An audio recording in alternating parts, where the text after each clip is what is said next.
All right, our next game here, a pivotal division matchup. Jacksonville takes care of business in a close one against Houston. Big day for both these quarterbacks, guys. Trevor Lawrence completes 23 of 38 passes for 364 yards. C.J. Stroud also throws for over 300 yards and 2 touchdowns. As these guys are going to be seeing a lot of each other for a long time in the AFC South over here. No sound here, guys. I know you're both staring. That's what I thought you said. No I thought you were throwing a sound. No, just opening up the converation. I like between the fact that you. What the hell was that? I'm looking at both of you. No, like you didn't ask us a question. You have the rundown. I don't know, listen. I thought there was some You don't listen to the introductory rundown. sounds.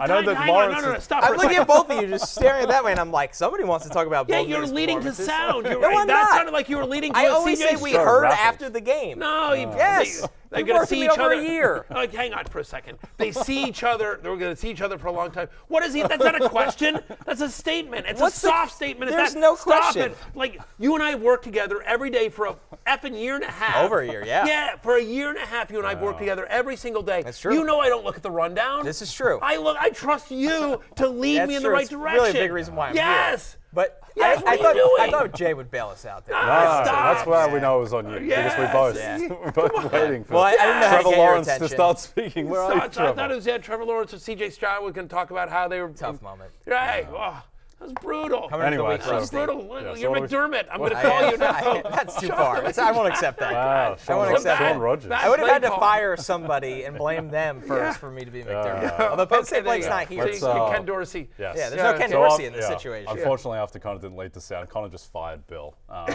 So now we have no There's jib shot. no sound chip shot. All right. So Jacksonville side of the ball, like really impressive game. What's nice is that Trevor Lawrence, and there were some rumors, some rumblings out there that Trevor Lawrence might not be 100%, that he might have the leg injury, that might still be bothering him. Well, he now has 3 rushing touchdowns in his last 2 games, back-to-back games with 20 or more fantasy points for the first time this season.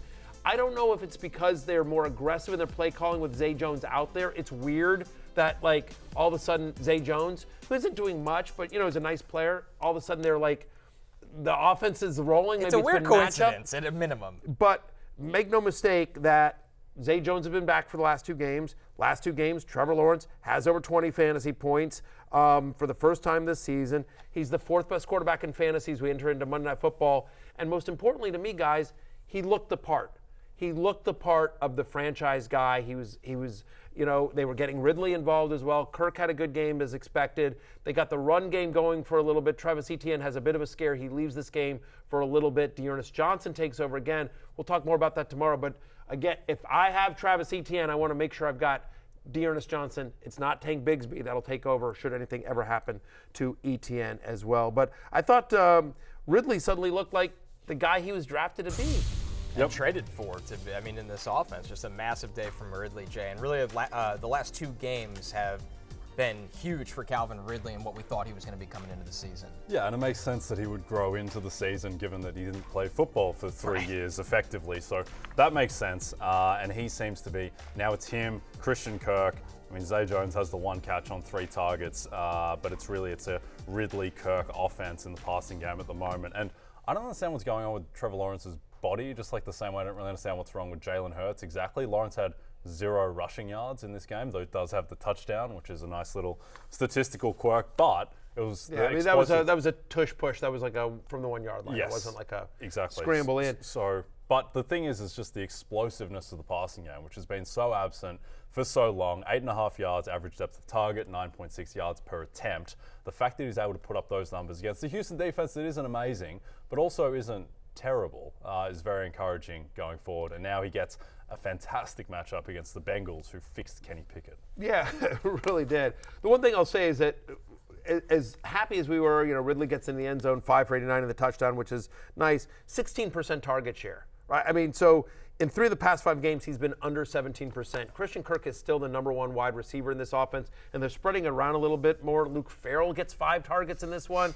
Evan Ingram is sort of, coming back down to earth as well. 5 for 49 on just 8 targets there. But I do think that you're excited about Lawrence back in as a QB1. Ridley back to fantasy relevancy, and Kirk again performing even with Zay Jones back. That was one of the things that you were nervous about at the beginning of the year, is because Zay Jones was there. Kirk seemed to be the odd man out, and then it's been all Christian Kirk since. On the Texans side of things, this team continues to throw the ball a ton. Stroud with 36 dropbacks. He completes 26 passes. Once again, over 300 yards, 2 touchdowns. He also added 47 rushing yards in this game, an additional rushing score. Stroud has been a monster as a rookie quarterback, but also a monster in fantasy, Matthew. He's been unbelievable as we enter into, he's a top 5 fantasy quarterback as we head into Monday Night Football. His 4th straight game with over 300 passing yards. And all of a sudden, they're like, this is a guy that wasn't considered a quote-unquote mobile quarterback coming out of college. You know, he wasn't considered the way we think about Anthony Richardson. But 47 rushing yards in this one, and very quietly has a rushing touchdown in 3 of his past 5. Now, some of them have been just from the 1-yard line QB sneaks, but still, if you're getting anything from his legs, that's just a bonus because you're getting so much from his arm. When he's at home this season, he is Goff-esque, right? 24.2 fantasy points per game when C.J. Stroud is home in Houston. And he is so good, he's getting other coaches fired. Yeah. I'm not trying to make light of this, and we'll get into Frank Reich tomorrow and the implications of that change in Carolina. But I truly believe that one of the reasons that Frank Reich was let go in Carolina, that came out just a little while ago, that the Carolina Panthers are moving on from Reich as the head coach, is because of the success that C.J. Stroud is having and that Bryce Young isn't. And whether that's fair to Bryce or C.J. and based on the situations they're in, or if it's fair on the coach. But I truly believe that if C.J. Stroud were struggling the way Bryce Young was, that I think Frank Reich still has a job. Yeah. Is that insane to think? Very possibly. And there's just something about Stroud. Like, I've never seen a rookie play like this. There were times in the game yesterday I was like, this guy just the best player in football? Like, is he just better than everyone else? And to me, Connor, it's the scrambling, which he did in the playoff game against Georgia, and that really kind of changed that game. And his ability to do that, because he is quick, but he didn't really do that as much in college, right? No, he was a pocket passer, and when he was kept He also clean, didn't have to. I mean, didn't have Ohio to. State had those maulers in front of them. Good offensive line, great offense, tons of wide receivers. But, I mean, somebody that can run doesn't need to run. But scrambling, I mean, if he unlocks that element consistently to his game with how talented of a thrower he is, it's going to put him, I mean, legitimately in the Joe Burrow tier. Yeah. Like, that's the tier for him if he starts making these extended plays. And he just gets better every week at this point. You can't throw enough accolades on this young man. No. He is, I mean, it's truly brilliant how he's playing, and it's the way he's playing. You mentioned that, like, Jacksonville had 4 sacks in this game, and he was under pressure constantly. Josh Allen of the Jaguars had a great game in this one. He was constantly after Stroud. Their entire defense, meaning the Jags, really got after Stroud, and he scrambled, he made plays, he bought time, and his connection, I mean, he's making Tank Dell and Nico Collins a thing. Tank Dell got screwed out of like 50 yards because, like, and you see pictures, like he had both feet in bounds and they called it out, but like he's turned Tank Dell, 5'8" Tank Dell, my guy, Tank Dell. He's turned him into like a 50-50, he's turned him into Mike Evans. Contested catch player. A contested catch player. I mean, it's unbelievable. Like, he's 5'8", and he's just like, here, Tank Dell, go win a jump ball. Yeah. And by the way, Tank's coming down with it. Like, it's unbelievable. And so getting Nico back as well. 4 of the past 5 games for Nico Collins, 25% target share. Tank Dell has scored in every single game. He's seen at least 5 targets. Again, I think if you watch that game back, Tank Dell finishes as wide receiver 21 heading into Monday night, but should have been a lot better.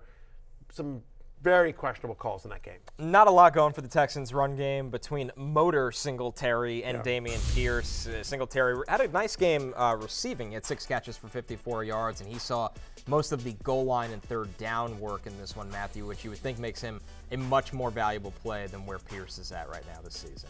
Every single carry, there was 3 carries inside the 5-yard line. Singletary got all 3 of them. He played 12 out of 13 snaps on third down as well. So yes, it felt more like and you see it there, it's like an 80-20 split between Singletary and Pierce, not the 50-50 that Bobby Slowick had promised at the beginning of the week. Coach's lie? Yeah, stop the presses. But at any rate, they're home to Denver next week, which is a defense that you can run on. So I think better days are ahead for the Texans running attack, especially, by the way, when you're passing as well as the Texans are, that opens up running lanes. Hey, it's Matthew Berry from NBCSports.com and RotorWorld.com, and I want to thank you so much for watching whatever it is you just watched, or if nothing else, being too lazy to click out of the autoplay after this video started, after whatever it is you actually wanted to watch finished. But now that you're here, I'd like to take a moment here to ask you respectfully now, okay? I'm asking you respectfully to subscribe to the NFL on NBC YouTube channel. You'll get the latest Roto-World fantasy news headlines, all sorts of great shows, including my own Fantasy Football Happy Hour. So go subscribe now. Again, I'm asking respectfully.